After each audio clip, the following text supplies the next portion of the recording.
Good morning, class. Next, let us start from chapter number 3. Chapter number 3 है आपका numeric constants and variable. Main जो है आपका syllabus जो स्टार्ट होता है यहाँ से स्टार्ट होता है चैप्टर नंबर 3 से. इस चैप्टर में आपको क्या क्या कराया जाएगा? Different type of numeric constants which are used in Fortran 90, types of numeric values in Fortran 90 and how they are declared and initialized, how constants may be given symbolic names, specification of syntax rules for numeric constants and variables. तो देखो, सबसे पहले constants और variables के ऊपर हमारा topic है, तो हम स्टार्ट करते हैं कॉन्स्टेंट से. तो फर्स्ट ऑफ ऑल है आपका व्हाट इज कॉन्स्टेंट. क्या होता है आपको पता ही है. कोई भी कॉन्स्टेंट क्या होता है? कोई fix quantity. An entity which does not change during the execution of program is called a constant. ठीक है, कि जो प्रोग्राम एग्जीक्यूशन के टाइम पर चेंज नहीं होती उसको हम क्या बोलते हैं? कॉन्स्टेंट्स. कॉन्स्टेंट्स में भी क्लासिफाइड है. कितने पार्ट्स में डिवाइड करते हैं इसको? Integer constants and real constants. ठीक है, तो अब पहले हम इंटीजर को डिफाइन करेंगे. इंटीजर कॉन्स्टेंट्स क्या होते हैं आपके पास पता है आपको कि जिसमें फ्लोटिंग पॉइंट नहीं होता, पॉइंटर वाली वैल्यूज नहीं होती. Integer constants are whole numbers without any fractional part. Real constants also known as floating point constants on the other hand may have fractional parts. Allowed digits in decimal constants are, ये सारे digits जो है वो integer constants में allowed होती हैं. ठीक है, और उसके बाद ये डिफाइन हो गई इसकी रूल्स क्या क्या होते हैं. अब मैं थोड़ा सा आपको पहले बता देती हूँ कि जैसे अगर आपके पास एग्जाम में कॉन्स्टेंट्स का टॉपिक आता है तो अगर मतलब कंपलसरी में आता है तब तो आप क्या करोगे? कॉन्स्टेंट्स की डिफाइन लिख दोगे, उसके टाइप्स लिख दोगे. ठीक है, और उसके एक दो एग्जांपल्स दे देना. और अगर पूरा मतलब लेंथ उसमें आता है, ज्यादा मार्क्स में आता है, तो आप क्या करोगे? सबसे पहले डेफिनेशन कॉन्स्टेंट्स की थोड़ा सा लिखकर बता देती हूँ. जैसे पहले आप क्या करोगे? कॉन्स्टेंट्स की डेफिनेशन लिखोगे. उसके बाद आप क्या करोगे? उसके टाइप्स लिखोगे हेडिंग बनाकर. ठीक है, टाइप्स 2 होंगे, इंटीजर एंड रियल. ठीक है, उसके बाद आप क्या करोगे? इंटीजर को डिफाइन करोगे. पहले इंटीजर की डेफिनेशन लिखोगे हेडिंग बनाकर. उसके रूल्स, उसके एग्जाम्पल्स भी 2 टाइप के होंगे. एक आपके वैलिड एग्जाम्पल्स कौन कौन से हैं और सेकंड आपके इनवैलिड कौन कौन से हैं.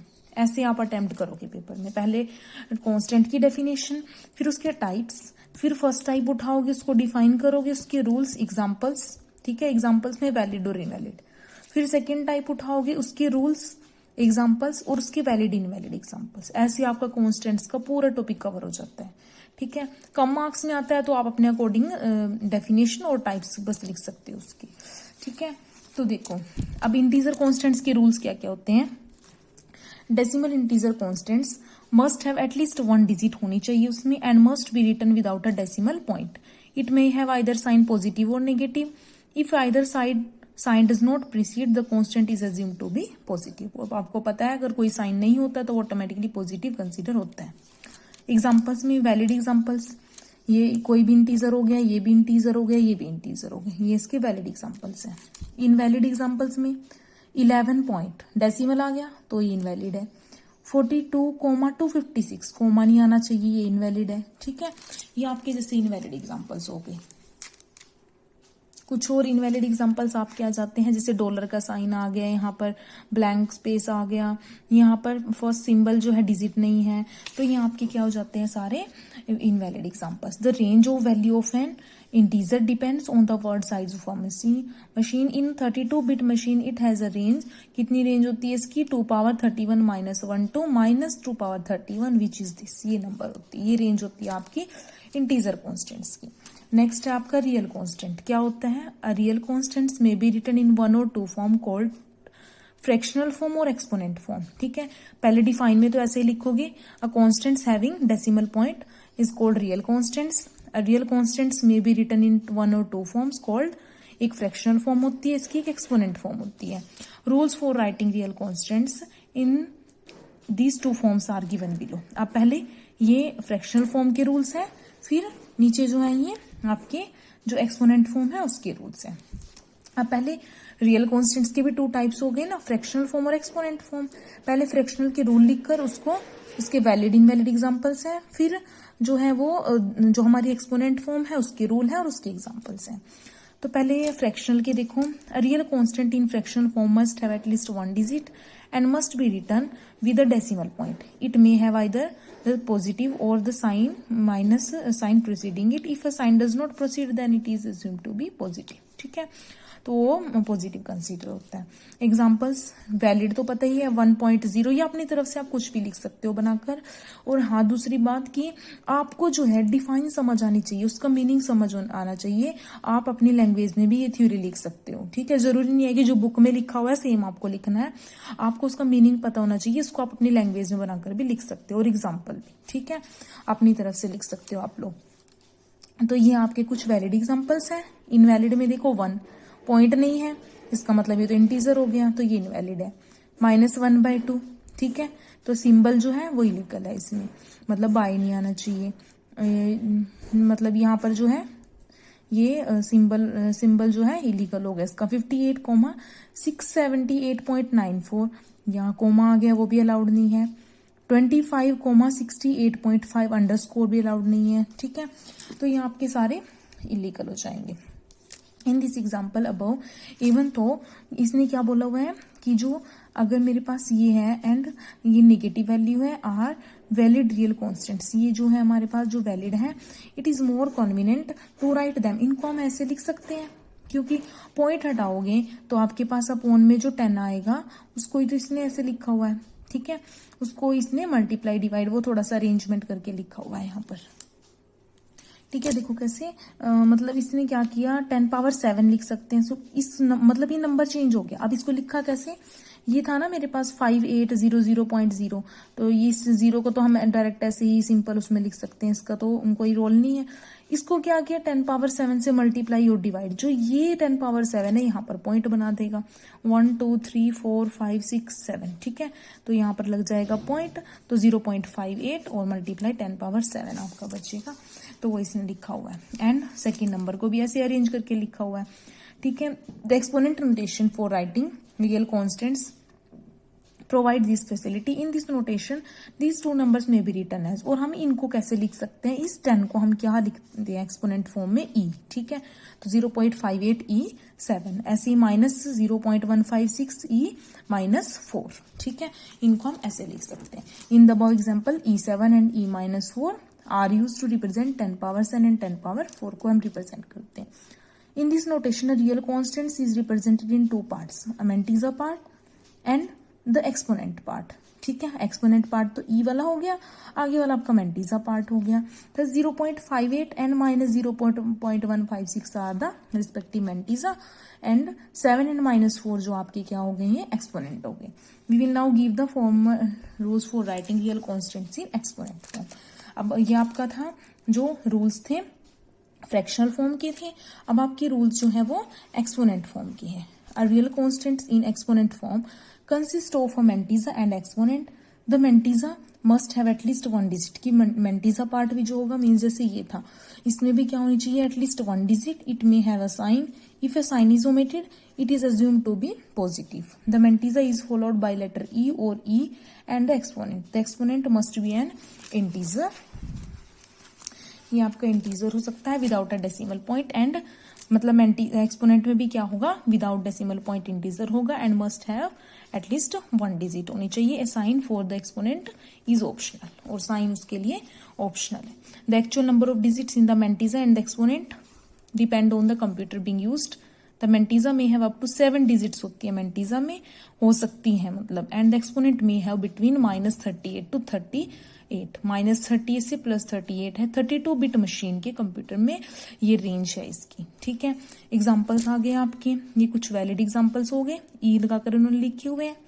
ये कुछ हैं जो observe that in 1 above 4 equivalent ways to writing the same constants are given, ठीक है। और इनवैलिड जो है ये लिखे हुए हैं। लेटर ए जो है मेंटीजा में इनकरेक्ट है, मेंटीजा में ए नहीं आएगा। 1 to 5 star E9 star allowed नहीं है। नो डिजिट स्पेसिफिक, इसमें क्या है, एक्सपोनेंट के बाद कोई डिजिट नहीं है, वो होनी चाहिए, ठीक है। ऐसे ही कुछ इनवैलिड एग्जांपल्स हो गए। तो यहाँ पर आपका कांस्टेंट का टॉपिक पूरा होता है। पहले कांस्टेंट्स की डिफाइन, फिर उसके टाइप्स, इंटीजर टाइप, कि डिफाइन, उसके रूल, वैलिड इनवैलिड एग्जांपल्स, ठीक है। फिर आपके रियल टाइप के डिफाइन, उसके रूल, 2 टाइप के होते हैं वो, फ्रैक्शनल फॉर्म में, एक्सपोनेंट फॉर्म में। फ्रैक्शनल फॉर्म के रूल, उसके वैलिड इनवैलिड एग्जांपल, और उसके बाद जो आपके एक्सपोनेंट फॉर्म के रूल है उसके वैलिड इनवैलिड एग्जांपल्स हैं। नेक्स्ट टॉपिक आता है आपका स्केलर वेरिएबल, मतलब वेरिएबल ही बोल सकते हो। पहले डिफाइन देखो, सेम ऐसे ही इसको अटेम्प्ट करना है, ठीक है। डिफाइन और थोड़ा सा जो इसमें थ्योरी है ना, यहाँ से आप ध्यान से समझ लो, उसको थोड़ा सा डिफाइन कर सकते हो।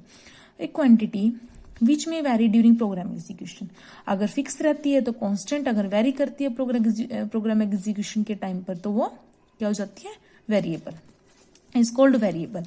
Each variable have a specific storage location in memory where is its numerical value stored. The variable is given a name and the variable name is the name tag for the storage location.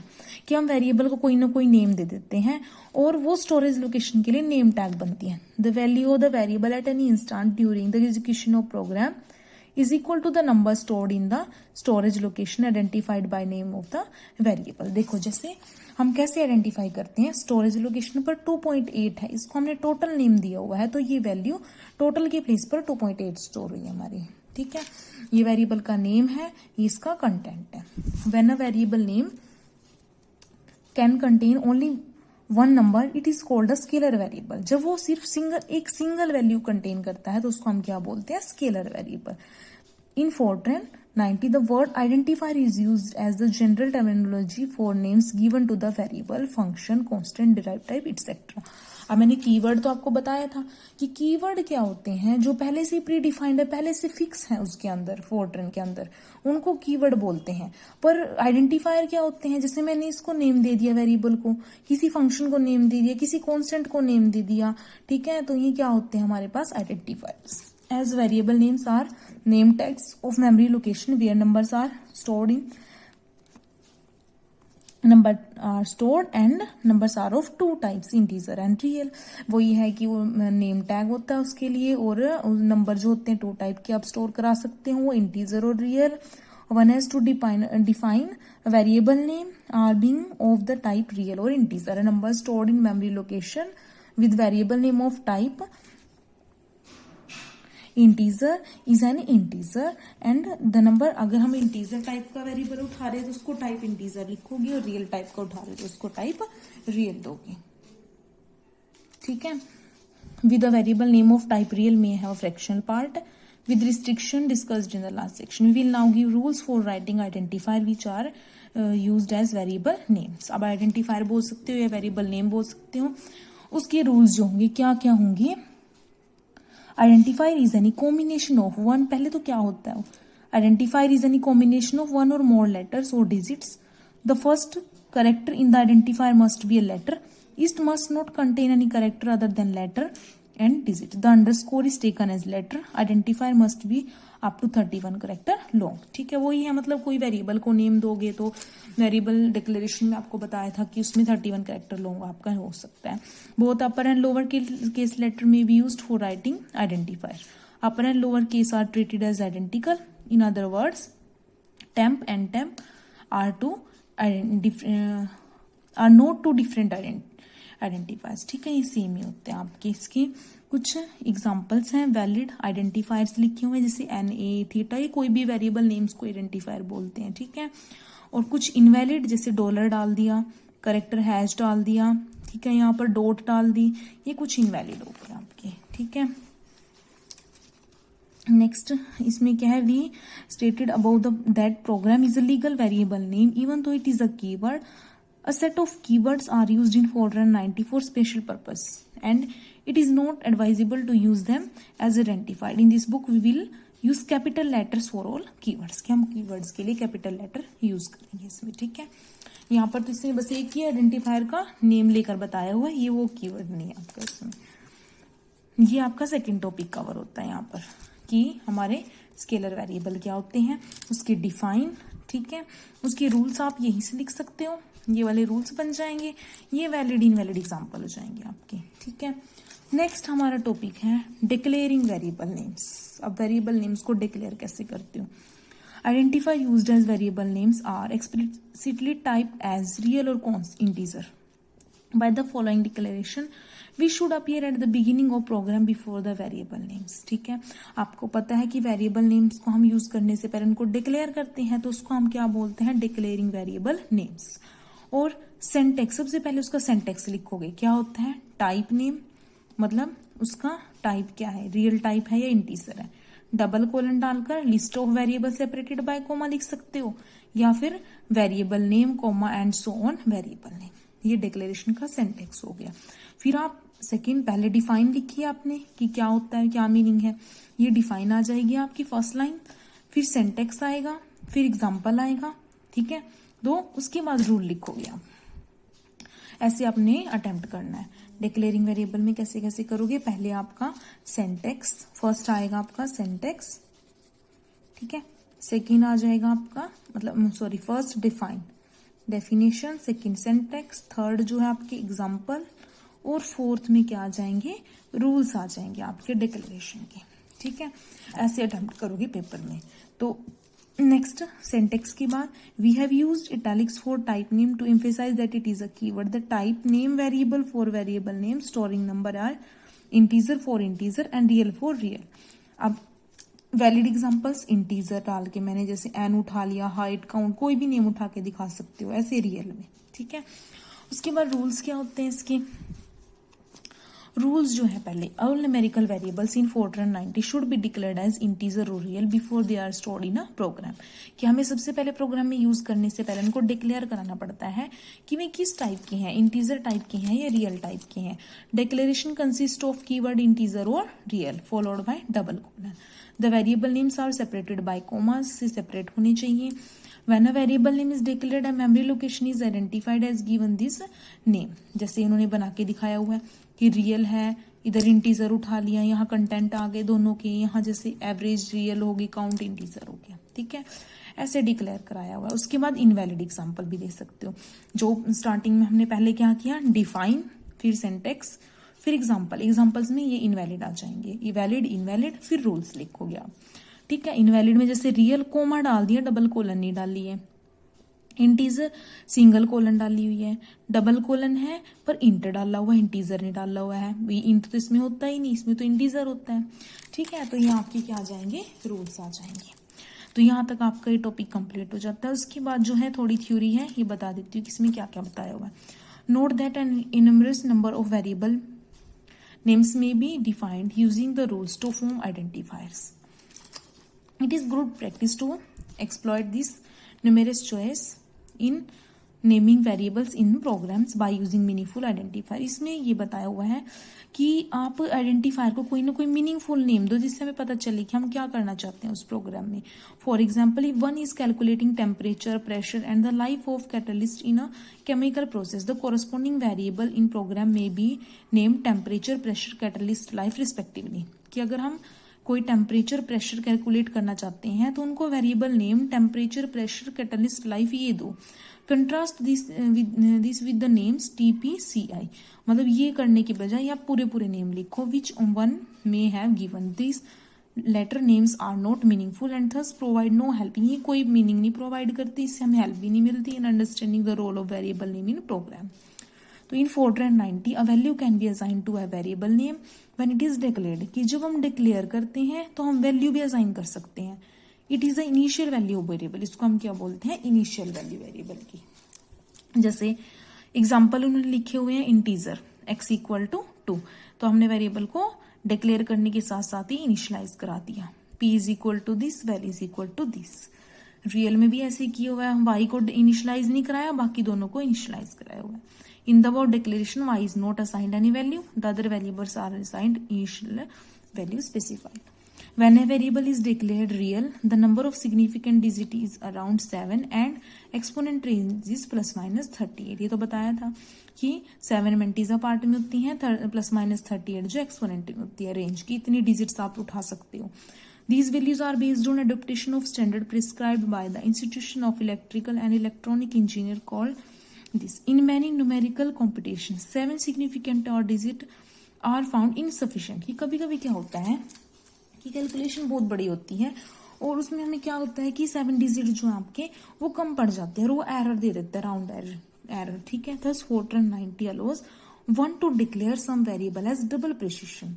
तो Fortran में आपके पास एक feature होता है double precision which doubles the number of significant digit. ये क्या करता है, जितनी भी नंबर ऑफ डिजिट्स हैं उनको डबल कर देता है। The declaration used in this case, ये इसका सिंटेक्स होता है। जैसे रियल काइंड इक्वल टू 2, जैसे ही हम काइंड इक्वल टू 2 लिखते हैं तो वो क्या करता है, इनकी रेंज को डबल कर देता है। जैसे ए बी एक्स उठाए तो variable A B X are assigned sufficient storage in the computer to store double precision number. The number of mentees and exponent digit to be assigned to double precision real is specified in IEEE floating point standard which allows 15। क्या करता है ये 7 के place पर 15 कर देता है mentees या digits एंड एक्सपोनेंट रेंज कितनी हो जाती है +-310। ठीक है, तो ये हमारे पास एक फीचर होता है इसमें डबल प्रिसिशन जिसको बोलते हैं, जो वैल्यू को डबल करता है। काइंड लगाकर हम डबल कर सकते हैं। और इससे क्या होता है, मेंटीजा में जो है 15 डिजिट्स हो जाती हैं और एक्सपोनेंट में क्या होती है +-310 डिजिट्स हो जाती हैं आपकी। इसके अलावा और क्या फीचर होता है कि आप क्या कर सकते हो, इसमें कॉम्प्लेक्स डाटा टाइप यूज कर सकते हो। जैसे इंटीजर किया है, रियल की है, कॉम्प्लेक्स भी यूज कर सकते हो। Beside reals Fortran 90 also allow declaration of variable names as complex. Complex की हम डाटा टाइप यूज कर सकते हैं। द डिक्लेरेशन ये होती है कॉम्प्लेक्स कोलन डालकर जिस भी वेरिएबल को डिक्लेयर कराना है। Specified that the variable name P stores a tuple. तो जब भी आप किसी वेरिएबल को कॉम्प्लेक्स टाइप का उठाते हो तो वो टपल में वैल्यू उठाता है, मतलब एक रियल पार्ट उठाएगा, एक इमेजिनरी पार्ट उठाएगा, वो सिंगल वैल्यू नहीं उठाएगा। जैसे आप क्या करते हो, अगर रियल या इंटीजर उठाते हो तो उसमें वैल्यूज कैसे देते हो, अगर आपने ए को रियल उठाया तो 12 ही दोगे, है ना। अगर बी को इंटीजर उठाया मतलब 12.5 और इसको 13 दोगे। पर अगर आपने कॉम्प्लेक्स उठाया तो आपको ब्रैकेट में ही वैल्यू देनी पड़ेगी, जैसे यहाँ पर 1 यहाँ पर 2, टपल में ही वैल्यू देनी पड़ेगी, अदरवाइज सिस्टम एरर दे देता है आपकी। ठीक है, तो अगर हमें कॉम्प्लेक्स नंबर के लिए कोई कैलकुलेशन करनी हो तो हम डाटा टाइप कॉम्प्लेक्स उठाकर डायरेक्ट कैलकुलेट कर सकते हैं। ठीक है, which may be for example this and this. Complex constants may also be defined in Fortran 90। For example हम कॉम्प्लेक्स टाइप का कांस्टेंट भी उठा सकते हैं। Is a complex constant where the first number is real part and the second the imaginary part. तो आपके पास ये एक फीचर होता है इसमें। तो नेक्स्ट आपका टॉपिक है, यहाँ तक हमारा ये जो थ्योरी मैंने पढ़ाई नीचे से, बस रूल के बाद जो नोट के बाद पढ़ाई है, यहाँ से आपका थोड़ा ये अलग टॉपिक स्टार्ट हो जाता है कि डबल प्रिसिशन क्या होता है, उसके लिए हम कैसे करते हैं। ठीक है, कॉम्प्लेक्स डाटा टाइप क्या होता है। मेन जो आपका ऊपर वाला पार्ट कवर होता है जहां से डिक्लेरेशन का, यहाँ तक करना है बस आपने। ठीक है, नोट से पहले आपका बनता है। उसके बाद इम्प्लिसिट डिक्लेरेशन है नेक्स्ट टॉपिक आपका, वो नेक्स्ट लेक्चर में करते हैं। वैसे इम्प्लिसिट मैंने आपको एक बार बता भी दिया था कि हम इम्प्लिसिट नन क्यों यूज करते हैं, फिर भी पेपर में अगर आ जाता है अलग से ये पूरा टॉपिक कवर कराया हुआ है। तो implicit constants implicit declaration and named constant जो हमारा होता है, जिससे आपका एरिया ऑफ सर्कल का प्रोग्राम बनेगा। ठीक है, वो नेम्ड कांस्टेंट होते हैं। पाई जो वहां पर है वो नेम्ड कांस्टेंट है। ये आपका नेक्स्ट लेक्चर में होगा। ओके गर्ल्स, यहाँ तक कोई डाउट हुआ तो आप डाउट क्लास में भी। ओके।